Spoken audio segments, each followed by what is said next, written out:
ইরানের বিরুদ্ধে যুক্তরাষ্ট্রের নতুন নিষেধাজ্ঞার নাম অপারেশন ইকোনমিক আউটকাস্ট। বাংলাদেশ সময়ে সোমবার রাতে এই অভিযানের ঘোষণা দেন মার্কিন অর্থমন্ত্রী স্কট বেসেন্ট। নিষেধাজ্ঞার আওতায় আছে প্রায় 60টি প্রতিষ্ঠান, ব্যক্তি ও জাহাজ। সোমবার রাতে সংবাদ সম্মেলনে বেসেন্ট আরও জানান, প্রেসিডেন্ট ডোনাল্ড ট্রাম্প বিশ্ব নেতাদের ফোন করে ইরানের সঙ্গে লেনদেন না করার অনুরোধ জানিয়েছেন। তবে বেসেন্ট কোনো দেশের নাম উল্লেখ করেননি। অপারেশন ইকোনমিক আউটকাস্টের প্রেক্ষাপটে তেহরানের সঙ্গে ঢাকার বাণিজ্যের প্রসঙ্গটিও সামনে আসছে। মানে এটা কি বাংলাদেশের উপরে কোনো প্রভাব পড়বে কিনা, এই বিষয়টি কি মনে হয় আপনার? দেখেন, টোটাল ট্রাম্পের আমেরিকা ফার্স্ট পলিসি যেটা নিয়ে সে ইলেকশন জিতেছে, এটা তো সারা দুনিয়ার বিজনেসকে স্লোথ করে দিয়েছে। এবং আমেরিকারও কিন্তু বিজনেস প্রোডাক্টিভিটি খুব ভালো না, বরং চায়না মানে ডেসপারেটলি ভালো করছে, কোনো হিসাব ছাড়া ভালো করছে। যদিও দুনিয়ার গণমাধ্যমে চায়নাকে আমরা বুঝি কম, চিনি কম, তার ল্যাঙ্গুয়েজ ব্যারিয়ারের কারণে তাকে আমরা তার মানে অ্যাক্সেস বুঝতে পারছি না।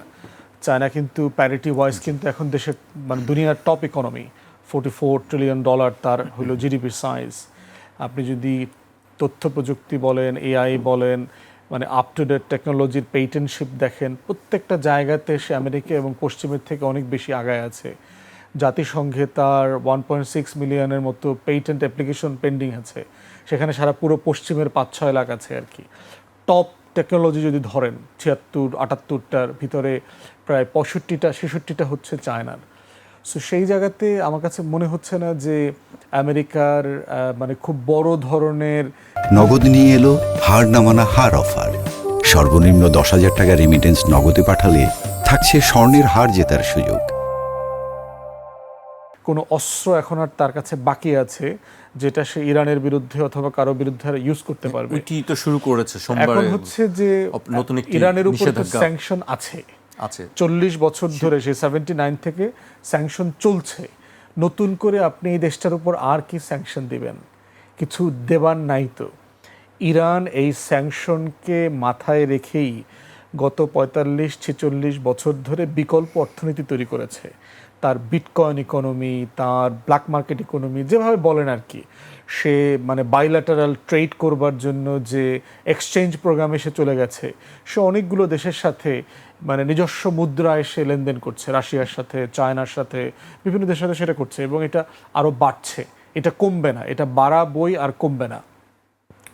আমেরিকার কথা কে শুনছে? কথা বলা আছে দেখছেন যে অনুরোধ করেছেন।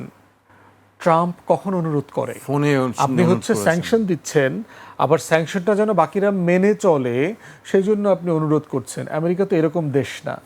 আপনি স্যাংশন দিয়েছেন, চিঠি ইস্যু করেছেন, সব দেশ অটোমেটিকলি এটা মানবে, এরকম একটা ক্ষমতার জায়গাতে তারা ছিল।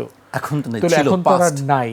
তাহলে সেই জায়গায় আবার উল্টা দেখেন যে সকল মাইন্ড পরিষ্কার করা হয়েছে হরমুজ থেকে, আমেরিকা তো বলেছে গত 1-2 দিনের ভিতরে। আবার সিআইএ প্রধান গোপনে দেখবেন একটা সামরিক ট্রান্সপোর্ট হেলিকপ্টারে করে লাটভিয়া হয়ে রাশিয়াতে গেছেন। হঠাৎ করে রাশিয়াতে যাওয়ার কি প্রয়োজন হয়েছে তার? শুধু ইউক্রেন। রাশিয়ার তো স্যাটেলাইট সাপোর্ট কি ইরানকে দিচ্ছে না? আপনার টোটাল এই ইসরায়েলের কোথায় কি আছে না আছে, টোটাল মধ্যপ্রাচ্যে কি আছে না আছে, এই সাপোর্ট তো রাশিয়া দিয়েছে তাকে। তাহলে কি করতে চাচ্ছে? আমার কাছে মনে হচ্ছে যে একটা বড় জায়গা হচ্ছে ট্রাম্প একটা অনারেবল এক্সিটের পথ খুঁজতেছে, যেটা সে পাচ্ছে না। যেই কাজটা ঘটলে পরে সে ওয়াশিংটনের ব্যালকনিতে দাঁড়ায়া ওভাল হাউসে সে বলতে পারবে যে আমেরিকা ওয়ান দ্য ওয়ার। এইরকম একটা জায়গা সে খুঁজতে চাচ্ছে। এবং সে বাচ্চাদের মতো করে চকলেট খুঁজতে দেখবেন, যখন বাবা চকলেট না দেয় মায়ের কাছে যায়, মা যখন চকলেট না দেয় কাজের বুয়ার কাছে যায়, কাজের বুয়া যখন দেয় না তখন পিয়নের কাছে যায়, দারোয়ানের কাছে যায়, দারোয়ান যখন দেয় না তখন হচ্ছে আপনার রাস্তার ভিক্ষুকের কাছে গিয়ে সে একটা চকলেট চায়। ট্রাম্পের অবস্থা হয়েছে এরকম। ইউরোপিয়ান ইউনিয়নের কাছে গেছে, তারা ফিরাইয়ে দিচ্ছে, নেটোর কাছে গেছে, তারা ফিরাইয়ে দিচ্ছে, মধ্যপ্রাচ্যের আমির ওমরারা যারা আছেন খলিফারা ফিরাইয়ে দিচ্ছেন।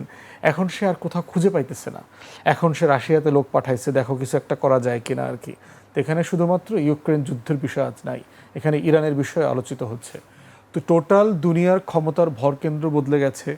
চায়না আর একটু অ্যাসার্টিভ হচ্ছে, যদিও সে মানে মাসল ফ্লেক্স করতে অভ্যস্ত না, তারপর সে ইরানের ব্যাপারে আর একটু শক্ত স্টেটমেন্ট দিয়েছে রিসেন্টলি দেখলাম। বাট মোটা দাগে মনে হচ্ছে ইরানকে নতুন করে আর এফেক্ট করবার মতো কোনো জায়গা আসলে আসলে বাকি আর নাই।